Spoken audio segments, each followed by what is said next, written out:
He was the golden boy on the Singapore trading floor, a wizard of the markets, a star trader for his bosses in London. He delivered impossibly good profits, seemingly with a magic touch. But far from the roaring trading pits, he was hiding a secret.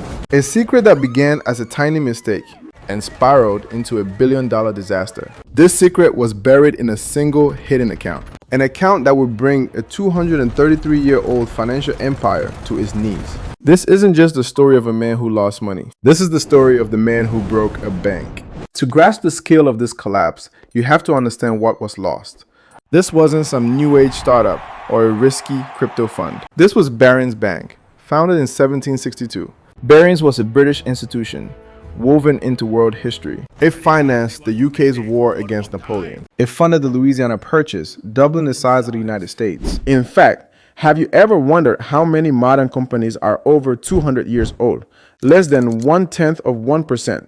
Barings was in that elite club. It was nicknamed the sixth great European power, alongside entire nations. It was the personal bank of the British royal family. The idea that Barings could simply disappear was unthinkable. Like imagining Buckingham Palace turning to dust overnight. But institutions are just people, and their systems are only as strong as their weakest link. In the early 90s, Barings dove into the high-risk world of derivatives in Asia.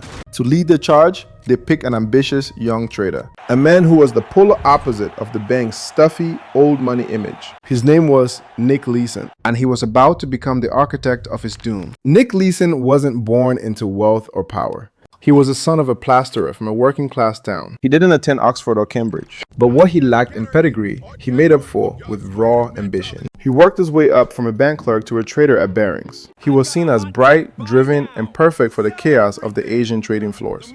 In 1992, they sent him to Singapore to run their new futures operation. And here, the bank made its first critical mistake. They put Leeson in charge of both the trading floor and the back office, which settled the accounts. This is the ultimate red flag in banking. It's like letting a player also be the referee in his own game. He could make trades and then be the one to report on their results. No one was looking over his shoulder. For a while, things went brilliantly. His official strategy was low-risk arbitrage, but the profits he reported were anything but low. By 1993, Leeson was a superstar. He was reportedly responsible for over 10% of Barings' entire annual profit. Think about that.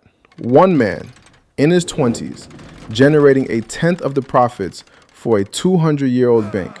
He earned huge bonuses and lived a lavish lifestyle. His bosses in London didn't understand his trades, but they loved the money. They were happy to let their wonder kid keep printing cash. The road to ruin began with him trying to fix a small mistake. A junior trader on his team had sold when she should have bought. It was a small loss, but for Leeson, the star trader, failure wasn't an option. Reporting it would stain his perfect record. So he made a fateful choice. He decided to hide it. Using his unique control, he opened a new error account. He chose the number 88888, a number considered incredibly lucky in Chinese culture. The 5S account was born. At first, it was a temporary fix.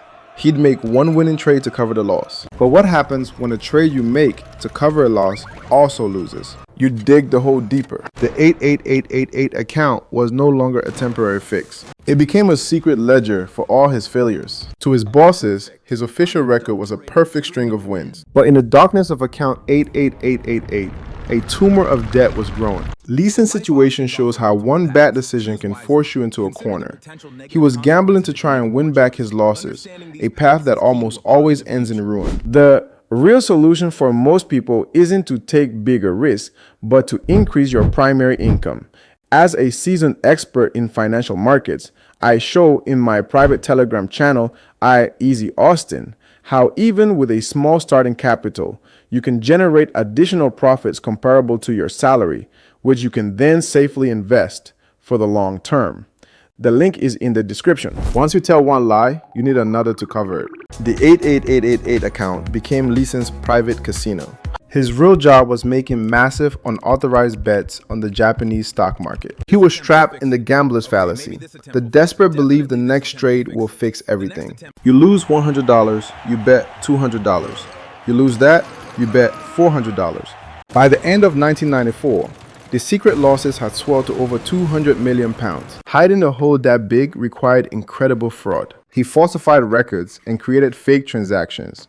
He even invented phantom clients to explain the river of cash he needed from London. The more money he lost in secret, the more successful he looked on paper. His bosses saw the fake profits and thought he was a genius. So when he asked for more money, they sent it, no questions asked. They were feeding the very monster that was eating their bank from the inside out. By early 1995, the secret losses had hit 400 million pounds. The number was so massive, there was no escape. Confessing meant prison and total ruin. So in his mind, the only way out was to go bigger. He placed his final apocalyptic bet, a short straddle on the Japanese Nikkei 225 index. In simple terms, he bet the entire bank that the market would stay perfectly calm. But here's the counterintuitive part.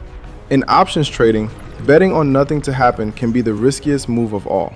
He was, as one analyst put it, picking up pennies in front of a steamroller. His position was so huge, he was the market. Everything now hinged on the world just staying quiet. On January 17, 1995, at 5:46 a.m., the steamroller arrived. A devastating 6.9 magnitude earthquake slammed Kobe, Japan. It was a horrific natural disaster. The Asian financial markets went into free fall. For Nick Leeson, this was the doomsday scenario. The Nikkei index was plummeting. His losses were multiplying by tens of millions with every tick down. A rational trader would have cut his losses immediately, but Leeson was far beyond rational. In a final desperate act, he doubled down again. He started buying Nikkei futures, alone, with the bank's money. He thought he could prop up the entire market by himself. One man trying to hold back a tsunami with his bare hands. Every morning, bigger bets. Every night, bigger losses. By February 1995, the hole was 800 million pounds. The number was so large, it no longer felt real to him. He was the market's biggest buyer, and the market didn't care. The Nikkei kept falling, and Leeson kept buying. On February 23, 1995, Nick Leeson walked out of his office. He left one note on his desk. I'm sorry. 2 words. For 827 million pounds. He and his wife fled to Kuala Lumpur, then to Germany. Back in London, management finally opened the books. What they saw made them go pale. 827 million pounds in losses. $1.3 billion. All gone.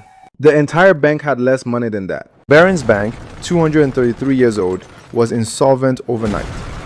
The Bank of England tried to organize a rescue. No one wanted to touch it. ING, a Dutch bank, bought Barings for £1. £1 for a 233-year-old bank. Leeson was arrested at Frankfurt Airport. He was sentenced to 6.5 years in a Singapore prison. In prison, he was diagnosed with colon cancer. He survived. Wrote a book. Hollywood Came Calling. Rogue Trader, 1999. Ewan McGregor played him on screen. But here's what no one wants to say out loud. No one at Barings checked his work for 3 years. Not one audit, not one question, not one phone call. The system failed just as badly as the man did. That's why on Pocket Option, knowing your risk is everything. Our Telegram covers what actually matters. Risk, not just wins. Real trades, real signals, every day. Strategy, discipline, knowing when to walk away. The link is in the bio. It's free. Don't be the next Nick Leeson. Nick Leeson wasn't stupid. He was stubborn. Every bad trade felt like a problem to fix, not a lesson to learn. The market always wins against someone who refuses to lose. Control your risk, know your exit, or the exit finds you. One bad trade could be torn down by one man and one secret account. It proves no company is too big or too powerful to fail, and is a chilling reminder that the most destructive force in any market is the simple human inability to admit when you are wrong.